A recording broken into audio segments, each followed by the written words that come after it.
কুরবানির রাইতো ৩টার পরে হয়েছিল তারা গিরাদের আর মাছ দোয়ান আটকা ফেলাই। সরকার দলীয় যারা আছেন তারা যদি এভাবে দখল বাণিজ্য যদি করতে থাকেন তাহলে আমি মনে করি তাদের সামনের দিনগুলো তাদের জন্য সুখময় হবে না। সম্প্রতি সামাজিক যোগাযোগ মাধ্যমে রাতের আধারে টিন দিয়ে সুগন্ধার সরকারি প্লট নিয়ে সমালোচনার ঝড় ওঠে। গণমাধ্যমও বেশ সরব হয় বিষয়টি নিয়ে। অবশেষে গুড়িয়ে দেয়া হলো টিনের সেই বেড়া।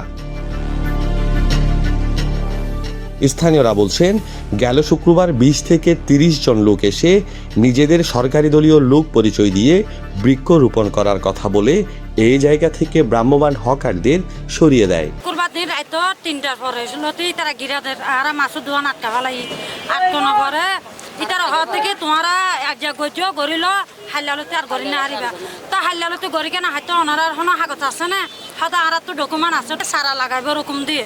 তো তোমারা সারা লাগালে আর কষ্ট বেশি করে হাঁস মাঝে ধন করছিম দেরি নইলে আর হরা যাইম হয়তো কেন পারিবা ননরা আর তো গিয়া করা পড়িব হয়তো গিরা পড়িব। সারা একটু বড় এসেছিলাম হয়তো নগদ পরে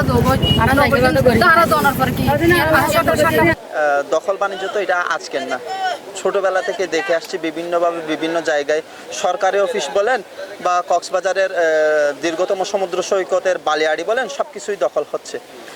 গতকাল থেকে দেখলাম যে কি এই যে প্লটগুলো অ্যাসালমের নামে বা অন্যান্য কোম্পানির নামে এগুলা দখল হয়ে গেছে বা যাচ্ছে এরকম। সরকার দলীয় যারা আছেন তারা যদি এভাবে দখল বাণিজ্য যদি করতে থাকেন তাহলে আমি মনে করি তাদের সামনের দিনগুলো তাদের জন্য সুখময় হবে না। শনিবার রাতের আধারে টিনের বেড়া দিল কারা, এই শিরোনামে টিটিএনএ সংবাদ প্রচার করে। পরে এ বিষয়ে জেলা প্রশাসকের কাছে জানতে চাওয়া হলে তিনি এসব স্থাপনা উচ্ছেদ করা হবে বলে জানান।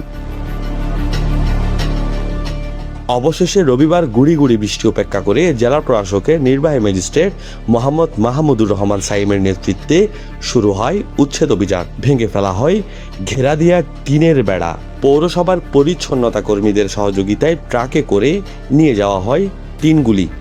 এ সময় তিনি জানান, উচ্ছেদের পর এই জায়গায় জেলা প্রশাসনের সাইনবোর্ড টাঙিয়ে দেওয়া হবে। যেহেতু এটা সরকারি জায়গা, ডিস্ট্রিক্ট কালেক্টরের প্রতিনিধি হিসেবে এবং পর্যটন সেলের দায়িত্বপ্রাপ্ত ম্যাজিস্ট্রেট হিসেবে সরকারি জায়গা উদ্ধার করার জন্য এখানে টিনের যে বেড়াগুলো ছিল সেগুলো ভেঙে দেওয়া হবে।